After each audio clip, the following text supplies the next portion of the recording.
आंसू की धार आए या पार, एक है ना 100 हुए बीमार। अरे अरे बस तो रानी, आज तो गुनगुना रही हो, बड़े अच्छे मिजाज में नजर आ रही हो। पर क्या कहा, 100 लोग बीमार हो गए और फिर भी तुम खुशियां मना रही हो। मियाँ, चाहे मैं गुनगुनाऊं या गाऊं या फिर खुशियां मनाऊं, तुम्हें क्या आज मेरी खुशियों में शामिल होने तुम कहाँ से आ गए? कहीं सूरज पश्चिम से तो नहीं निकल आया? पश्चिम से सूरज तो निकल ही नहीं सकता। सूरज तो पूरब से निकलता है, और अगर सूरज पश्चिम से निकल गया तो सारा नक्शा ही गड़बड़ा जाएगा और पृथ्वी को अपने धुरी पर उल्टा घूमना पड़ेगा। अब बकवास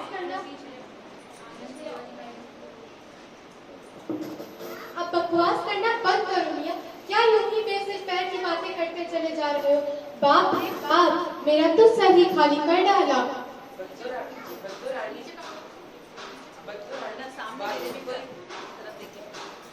बातें भी कोई इंसान या जानवर है जिनके हाथ या पैर होंगे, और हमारा सब तो वैसा का वैसा ही है, खाली कहाँ हो?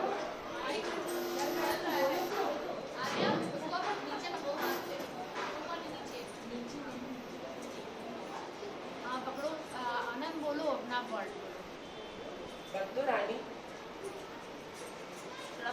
थोड़ा और ऊपर करो, बोलो बंदो रानी, ऊपर करो थोड़ा। बद्दो रानी, बातें भी कोई इंसान या जानवर है जिनके हाथ या पैर होंगे, और तुम्हारा सब तो वैसा का वैसा ही है, खाली कहाँ हुआ? अब बकवास करना तो कोई तुमसे सीखे मियाँ। बेसिर पैर की बातें यानी बेमतलब और बेतुकी बातें। तुम्हारी सारी बातें ऐसी ही तो होती है, बेतुकी। और सर खाली होना भी एक मुहावरा है। तुम्हारी बेतुकी बातें सुनकर तुम्हें परेशान ही होगे और सर हो गया खाली। तो फिर चलो बजाते हैं ताली, क्योंकि तुमने मुहावरों की पोटली है निकाली। समझ गया, तुम मुझे बेअकल समझती हो, पर मेरी अकल घास चढ़ने नहीं गई है। बात तो बिल्कुल सही है मियाँ।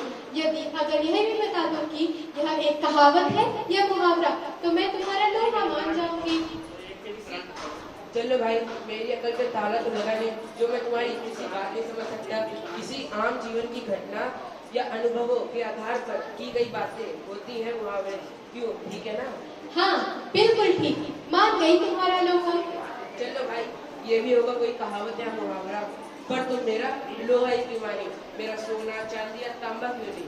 सोना चांदी या तांबे की अपेक्षा लोहा कम मूल्य में है, इसका मतलब मुझे नीचा दिखाने से हुआ। मियाँ, तुम बात को समझोगे नहीं और कुछ भी बता दो। किसी का लोहा मान जाना यानी किसी से हार मान लेना, पर तुम्हें कितना भी कुछ कर लो, तुम तो रहोगे वही चिकना खड़ा। इसका मतलब भी मुझे नीचा दिखाने से हुआ।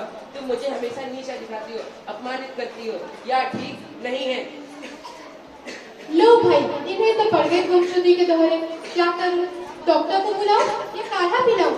एक काम करती हूँ, काढ़ा ही पिलाती हूँ, खूब कड़वा, जल्दी असर करेगा। अरे भाई, मैंने तो यूं ही बहाना बनाया था, बस तुरंत तो सच में निकल पड़ी। पीनी थी चाय, अब पीना पड़ेगा कड़वा काढ़ा।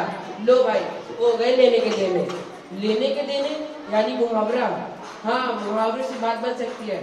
अरे वो बच्चों रानी, ना मुझे पड़ा कोई दौरा ना बीमारी, मैं जीता तुम हारी। अरे तुम जीती मैं हारा। कहावत का कुछ मतलब भी तो समझे नहीं आप। यही नहीं कि सिर्फ अटकलबाजी ही लगाते हो या कुछ और, या फिर शेख चिल्ली की तरह हवाई किले भी बनाते हो। हवे में किले तो बन ही नहीं सकते। हवे में किले यानी असंभव बात। और शेख चिल्ली कौन सा धुरंधर था जो हवे में किले बना देता था? चलो तुम्हें शेख चिल्ली की कहानी सुनाती हूँ, तब तुम समझोगे कितना धुरंधर था वो। नहीं सुननी मुझे तुम्हारी कहानी, मैं समझ गया। अगर हवे में किले तो बन ही नहीं सकते, पर कुछ देर पहले तुमने मुझे चिकना घड़ा कहा था। कहीं शेख चिल्ली से मेरी तुलना तो नहीं कर रही? मियाँ, चिकना घड़ा देखा है कभी? यदि घड़े की बाहरी सतह पर चिकनाई लगा दो और ऊपर से पानी डालो तो क्या होगा? पानी ठहरेगा या नहीं? चिकनी सतह पर पानी तो ठहर नहीं सकता। ये बात मुझे बिल्कुल नहीं मालूम। ठीक समझे मियाँ, यही तो मैं तुम्हें बार बार कहती हूँ कि अपनी समझ को थोड़ा मुहावरों और कहावतों के प्रयोग में लाओ और उनका सही इस्तेमाल करो। पर तुम कितना भी कुछ कर लो, तुम तो रहोगे वही चिकना खड़ा। फिर से मुझे नीचा दिखाया, इसका मतलब मुझे नीचा दिखाने का, यानी तुम अकलमंद और मैं बुद्धू। इस बार तो खूब करवा खाना पिलाऊंगी और फिर समझाऊंगी इस मुहावरे का अर्थ कि एक तो करेला और ऊपर से नील चढ़ा। धन्यवाद।